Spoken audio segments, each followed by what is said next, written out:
Welcome to this episode of Journals and Cents. I'm Linda McGowan, and this podcast is all about helping small businesses one problem at a time. Hello, I'm Linda McGowan. In this episode of Journals and Cents, I'll be discussing the 7 ways to recession-proof your business.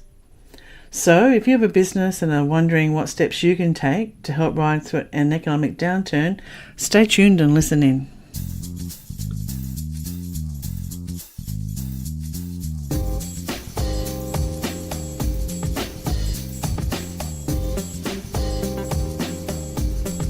Hi, I'm Linda McGowan, and these are my 7 ways to recession-proof your business.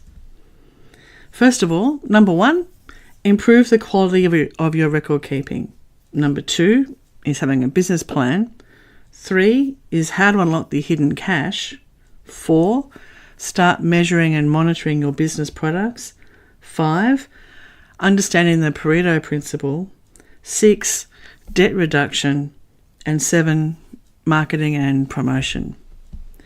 So back to number 1, improving the quality of your record keeping. As a business owner, are you regularly getting reports, reviewing them and reading the information that they contain on at least a weekly basis? Is your bookwork up to date at least weekly or preferably daily? Are you regularly getting reports and understanding the information that's in them? Do you know how to read your software? Are you doing it yourself or are you outsourcing it? Worst, if you're not even doing any of that and somebody else just does your work at the end of the year for your compliance obligations, that's appalling. You've got no idea what's going on in your business if you're not getting regular reports and reviewing it. It's not just a matter of knowing what's in the bank.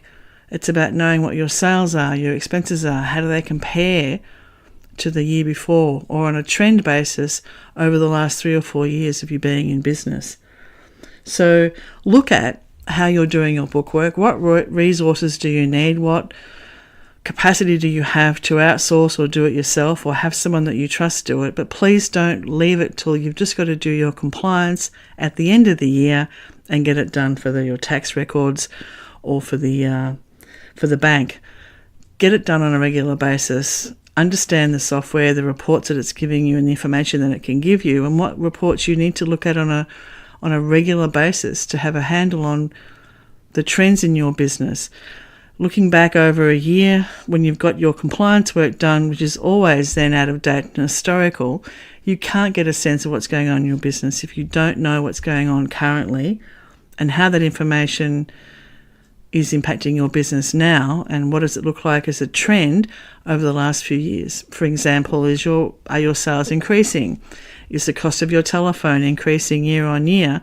And yet you really don't find that you're using your phone much more. Are there other ways of you doing your business that can save you some money using technology and the advances we have in cloud technology and so on? So really start improving and looking honestly at how you keep your records now and what you can do to improve them. Number 2, planning. Having a business plan. Don't create a 40-page document that you'll never look at again and spend 6 months doing and maybe cost a lot of money to get it done with the help of your accountant or bookkeeper. Do a plan that actually makes sense to you. What are your goals that year or the next 3 years in your business? What is it that you see now that you need to invest in for the next 12 months of your business to help you build, to grow, to consolidate, to look at new technologies, bring in new products? Where are you headed? It's really easy when you're running a business to have a lot of ideas swimming in your head and to feel overwhelmed by all the things that you don't think you're doing properly.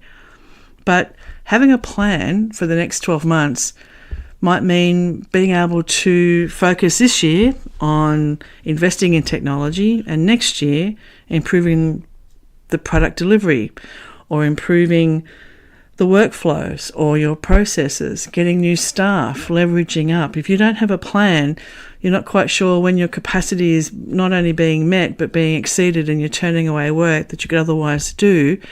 If your processes aren't up to date or in place to handle the growth, if you're just hoping that your marketing is working and not actually testing it or having any results, you've got no real idea what you're doing. So Giving yourself a plan for each year or each 6 months as a goal to work towards, depending on your capacity to manage not only working in your business, but working on your business.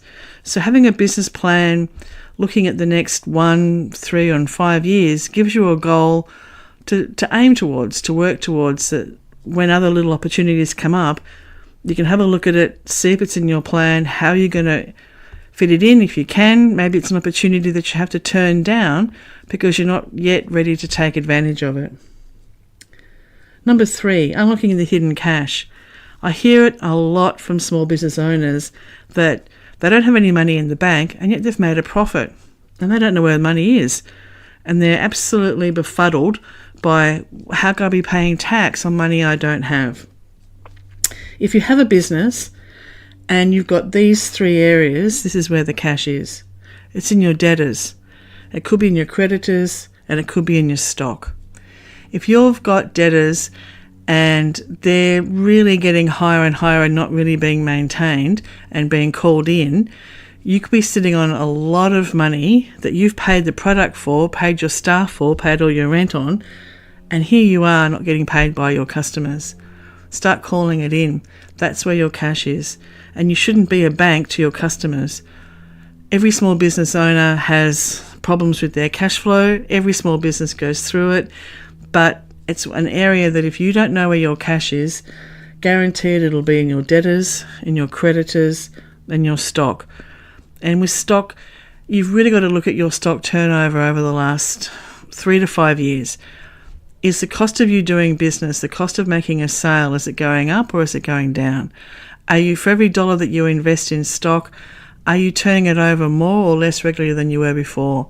If you're finding that you're holding a lot of stock, you've really got to be honest about it. Look at it.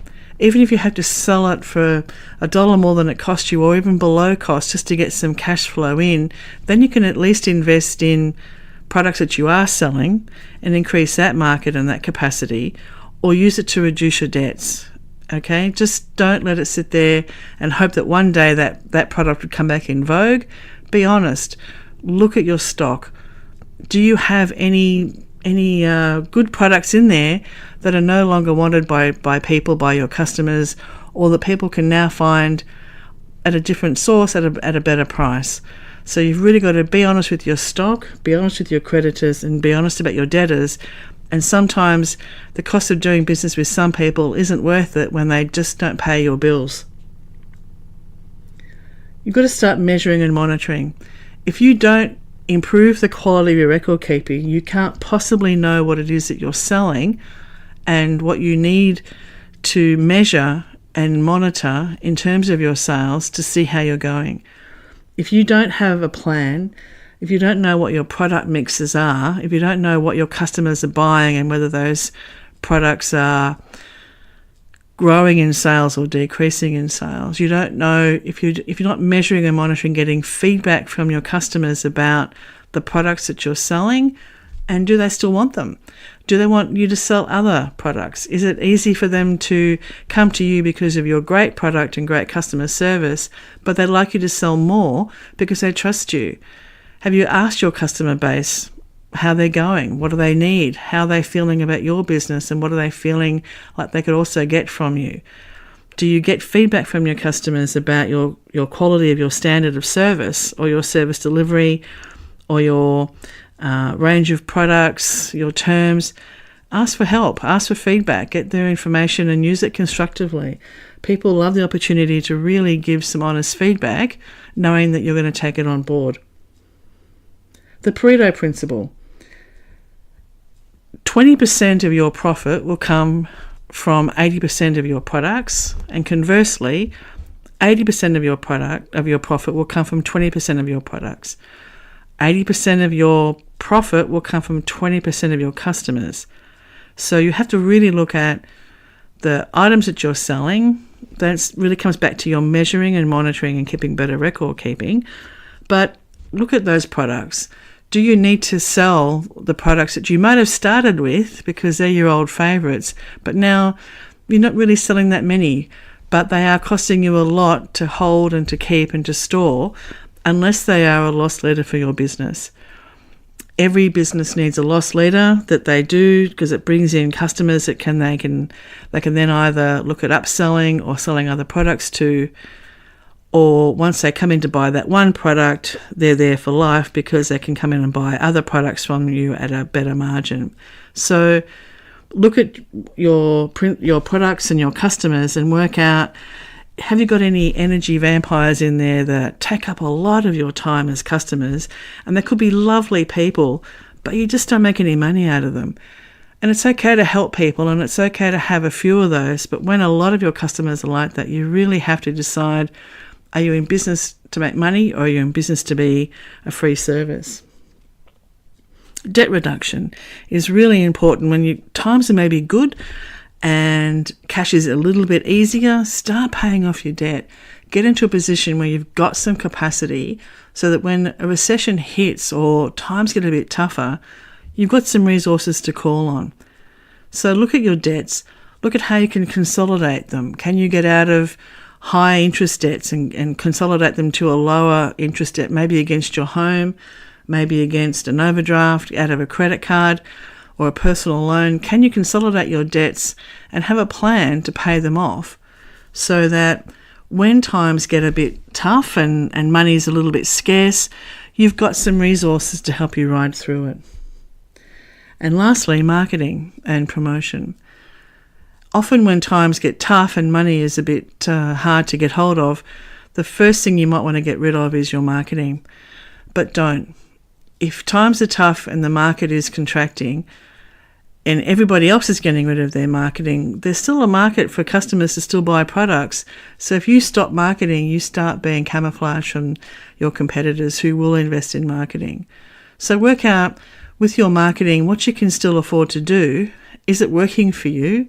And because you've now started keeping better records and you're starting to measure and monitor your activities, including your marketing, you'll know what's working and what you can maybe drop. Maybe there's some promotions or maybe some forms of advertising that you can decrease or wind back a little bit, but don't go cold turkey and get rid of all your marketing, or your customers may think that you're out of business. So really look at having a marketing budget, even when times are really tough and you're not sure that you can find that dollar. Work out what you can do to improve your profile, to improve your access to your customers so they can easily buy from you, even when times are tough. And these days, with the rise of using search engines like Google and YouTube, there's a lot you can do that don't cost that much. So this is when really beginning to invest in some technology, or having in your business plan some time to learn the skills that you need or develop the context that you need to help you with your marketing promotion in these areas, so that when times are tough, you've still got a way of keeping in touch with your customers and having them know that you're still in business and looking to support them. So these are my 7 ways to recession-proof your business. There are obviously a few other things that you can do, but I think these are the top 7 that if you really understand your business and where you are, doing these 7 on a regular basis, even when times are really good and cash is coming in the door, when it turns, and it often turns quickly, you won't be caught unawares or without any resources to fall back on. Well, that's it for this episode of Journals and Cents. I'd love to hear from you, so please leave a comment and I'll get back to you as soon as I can. For more information and updates, please subscribe, and we'll see you next time. Thanks for listening.